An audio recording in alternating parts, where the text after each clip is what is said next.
अस्मद्गुरुभ्यो नमः। श्रीमते रामानुजाय नमः। जय श्रीमन्नारायण। श्री गुरु चरणों में समर्पित। श्री कुलशेखर आलवार चरित। राजा कुलशेखर अधिकतम समय श्री वैष्णव महात्माओं के साथ व्यतीत करते थे, सदा श्री वैष्णवों से घिरे रहते थे। मंत्रियों ने सोचा राजा के इस प्रकार रहने से राज्य में शिथिलता आ रही है। यह सोचकर मंत्रियों ने राजा को समझाने का प्रयत्न किया।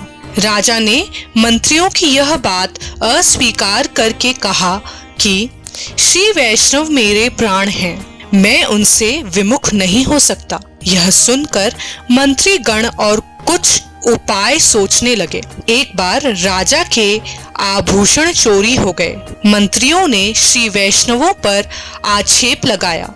श्री वैष्णवों का निर्दोषत्व सिद्ध करने के लिए राजा ने एक भयंकर सर्प को एक मिट्टी के घड़े में रखकर मंगवाया। राजा ने अपना हाथ घड़े में डालकर कहा, यदि वे महात्मा निर्दोष हैं तो यह सर्प मुझे नहीं डसेगा। राजा को सर्प ने छुआ तक नहीं। आकाश में देवताओं ने यह अद्भुत दृश्य देखकर राजा पर पुष्प वर्षा की। भगवान ने साक्षात प्रकट होकर राजा का प्रेमालिंगन किया और वर मांगने को कहा। राजा ने कहा, दास की श्रद्धा भक्ति सदैव आपके चरण कमलों में बनी रहे। नीला देवी के अंश से अवतरित अपनी पुत्री का पाणी ग्रहण संस्कार राजा ने भगवान के साथ संपन्न करा दिया।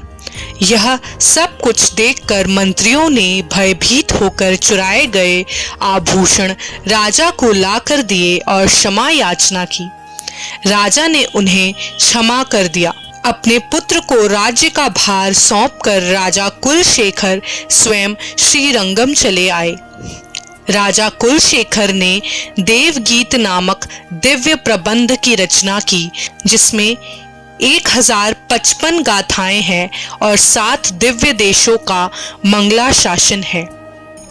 तत्पश्चात राजा कुलशेखर आलवार ने 100 गाथाओं से युक्त महाप्रबंध भी बनाया। कुछ समय श्रीरंगम में निवास करने के पश्चात राजा कुरु का नगर में ब्रह्मदेश नामक स्थान पर आए और यहाँ 67 वर्ष तक निवास किया और इसी स्थान से परमपद के लिए प्रस्थान किया। इस प्रकार प्रपन्नामृत का 88वां अध्याय समाप्त हुआ। जय श्रीमन्नारायण।